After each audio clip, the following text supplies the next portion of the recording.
의료계, 그리고 요즘 문제가 되고 있는 법조계, 사람의 생명이나 인권을 다루는 직업에서 가장 중요한 건 인성인데, 인성이 이 직업의 기준이 아니다 보니까 이렇게 사달이 나는 거예요. 진짜 필요한 건 올바른 인성, 공감과 배려입니다. 그런데 이런 걸 못 배우고 의사, 판검사가 되잖아요.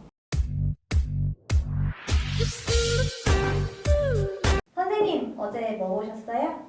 오늘이 어버이날인데요. 해마다 어버이날이 되면 뭔가 분란이 일어나는 집들이 많습니다. 어버이날 무사히 잘 보내고 계신가요? 저는 오늘도 셀프로 카네이션을 달아봤습니다. 지난해 2월 정부는 의대 정원을 매년 2,000명, 그러니까 현재 3,058명에서 5,058명으로 늘리겠다고 발표를 했습니다. 이에 반발한 전공의들의 집단 행동, 그 여파는 누구 몫이겠어요? 결국 국민들이 떠안아야 했습니다. 이런 상황에 전공의를 주인공으로 하는 드라마가 나와도 되는 것인가 우려의 목소리가 컸습니다. 그래서 미뤄지다가 이번 4월에 공개가 된 거예요. 만들어 놓고도 공개를 못하고 발만 동동 굴렀을 제작진들과 배우들이 안쓰럽기도 합니다. 하지만 많은 시청자들이 아직도 전공의 파업으로 인한 상처를 기억하고 있습니다. 사실 저도 지난해 엄마가 중환자실에서 돌아가셨고 또 이모가 한동안 중환자실 신세를 지셨어요. 그 시간을 함께 하다 보니 그 의료 공백을 몸으로 마음으로 체험을 했던 거예요. 그래서 전공의들의 사생활을 다룬 이 드라마를 선선히 좋은 마음으로 대하기가 쉽지 않더라고요. 언슬전 1, 2화에 진상 환자로 인해서 고통받는 전공의들의 모습이 그려졌어요. 그 장면을 보면서 이런 생각을 했습니다. 운전자와 보행자는 입장이 완전히 다르잖아요. 운전자 입장에서는 세워라 내워라 지체하는 보행자가 답답해서 죽을 노릇이고, 보행자 입장에서는 무례하게 클락션을 누르는 운전자가 괘씸할 수밖에 없죠. 환자와 의료진도 마찬가지예요. 서로의 답답함을 부딪히는 순간 그 과정에서 누군가는 상처를 받게 되는 거죠. 넷플릭스 폭삭소가수다를 보다가 공감한 장면이 한둘이 아닌데, 그중 하나가 양관식의 투병 과정이에요. 관식이가 다발성 골수종 진단을 받고 심지어 전이까지 되어서 심각한 상태였지만 평생을 그래왔듯이 묵묵히 감내합니다.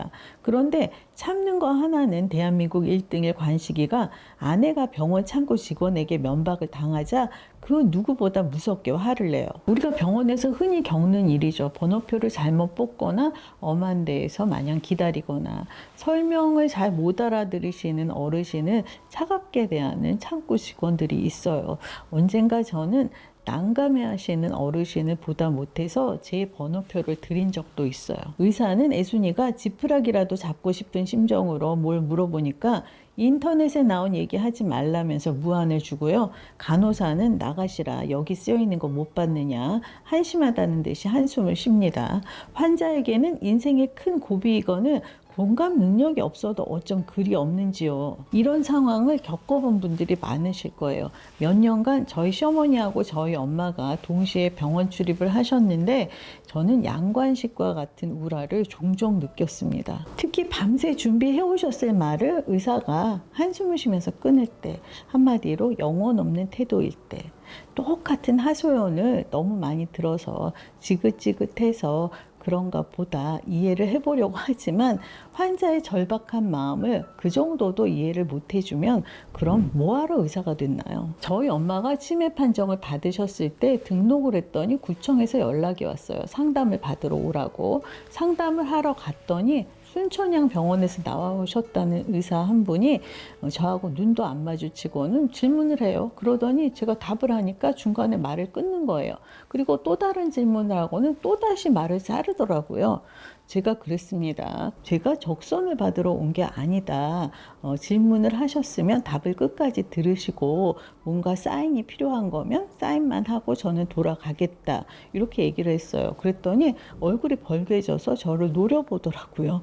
노려보면 어쩔 건데. 의대 정원을 매년 2,000명씩 늘리겠다는데 3,058명에서 5,058명으로 늘리겠다는데 제가 만난 그런 의사들을 계속 양산해서 뭘 할 건가요? 어느 분야나 다 마찬가지겠지만 특히 의료계 그리고 요즘 문제가 되고 있는 법조계 사람의 생명과 인권을 다루는 직업에서 가장 중요한 건 인성인데 인성이 이 직업의 기준이 아니다 보니까 지금 이 사달이 나는 거예요. 검사 결과 보고 판독하는 거, 수많은 문건 검토하는 거, AI가 몇백 배, 몇천 배 훨씬 빠르게 정확하게 잘 해내겠죠. 특히 뭐 과거 병력이며 치료 이력, 가족력 같은 거를 적어도 AI는 놓치지 않을 거잖아요. 검토, 조사, 검사 이런 거는 AI에게 맡기고 연륜 있는 판단력 있는 인물이 검수만 제대로 하면 될 일이에요. 진짜 필요한 건 올바른 인성, 공감과 배려입니다. 그런데 이걸 못 배우고 의사가 되고 판검사가 되잖아요. 언슬전에도 그 중요한 걸 못 배운 밉상, 진상이 등장합니다. 산부인과 펠로우 명은원. 장르물의 빌런은 아무리 악하다 한들 비현실적이잖아요. 명은원은 어디엔가 있을 법한 기회주의자예요. 슬기로운 의사생활에서 추미나를 괴롭혔던 아무것도 몰라요 하는 해맑은 얼굴로 등 뒤에서 칼을 꽂는 여우 중에 상여우죠. 추미나 선생이 알면서 당하고 모르고 또 당하고 양석현 선생이 모든 걸 다 알고 있어서 다행이었지만 그런데 율제 보던에서 종로 율제로 넘어와서 여기서는 레지던트들을 자기 밥으로 여기고 아주 달달 볶습니다. 하지만 레지던트 1년차 오이영은 당하고만 있지는 않아요. 레지던트 4년차 구도원이 억울한 일을 당하자 미안하다고 안 하셨잖아요. 속 시원하게 따져 묻고 명은원에게 사과를 받아냅니다. 그런데 레지던트 1년차가 펠로우에게 따박따박 따진다. 실제로는 불가능하겠죠. 그래서 더 통쾌했어요. 주인공들이죠. 전공의 1년차 4사람, 오이영, 표남경, 김사비, 엄재일. 캐릭터마다 사연, 개성, 매력이 다 다릅니다. 표남경이 엄마가 너무나 간섭이 심하다며 툴툴거리자 김사비는 엄마가 교수여서 졸업식에 못 왔다고 하고 엄재일은 부모님이 미국에서 세탁소를 하신다고 하고 그 말에 오이영은 엄마가 있는 것만으로도 다행이라고 해요. 엄마가 돌아가셨거든요. 4년차 완성형 레지던트 구도원부터 인턴 탁교원까지 매화 저마다 한 뼘씩 성장 중입니다. 오이영이 엄마의 임종을 앞둔 어린아이에게 13년 전에 자신이 경험했던 엄마와의 이별을 담백하게 전하며 위로하는 방식이 가슴 찡하더라고요.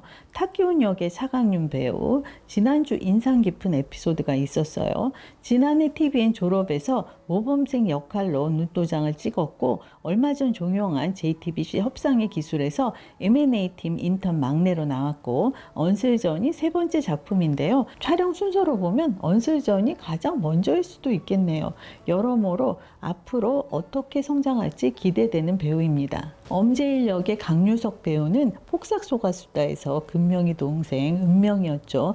이번에는 비슷한 듯 다른 인물로 나와서 시선을 끌더라고요. 전에 스타트업과 괴물에도 나왔었는데요. 한 계단 한 계단 차근차근 성장 중입니다. 어쩌는지 한번 보자. 솔직히 그런 마음이 있었어요. 그런데 8화까지 보고 나니까 열심히 살아가는 젊은이들의 예쁜 모습에 울고 웃게 되네요. 왠지 편을 들어주고 싶어져요. 드라마도 예능도 운이 따라야 합니다. 언슬전은 너무나 불운한 출발이었어요.